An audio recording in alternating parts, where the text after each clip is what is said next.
प्रश्न क्रमांक 9 शेजारील आकृतीमध्ये चौरसांची संख्या किती। बघा, आधी आपण प्रश्न क्रमांक 8 मध्ये चौकोनांची संख्या बघितलेली आहे। आता आपल्याला चौरसांची संख्या काढायची आहे। तर कशा पद्धतीने काढायची आहे ते मी तुम्हाला सांगणार आहे। सुरुवातीला आपण आडवी मांडणी आणि उभी मांडणी अशा पद्धतीने चौरस मोजून घेऊया। 1 2 3 आणि 4, 1 2 3 आणि 4।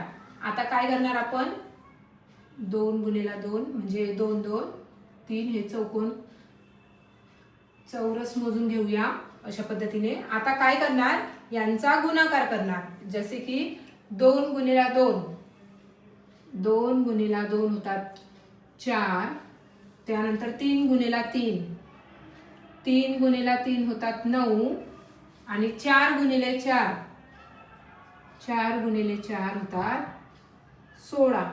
आता यानंतर काय करणार, आपण यांची बेरीज करणार म्हणजे एकत्र करणार। जसे 4 9 आणि 16, तर यांची बेरीज किती होते, या तिघांची बेरीज होते 29। आता या 29 मध्ये हा 1 ऍड करणार म्हणजे +1 किती होतात 30।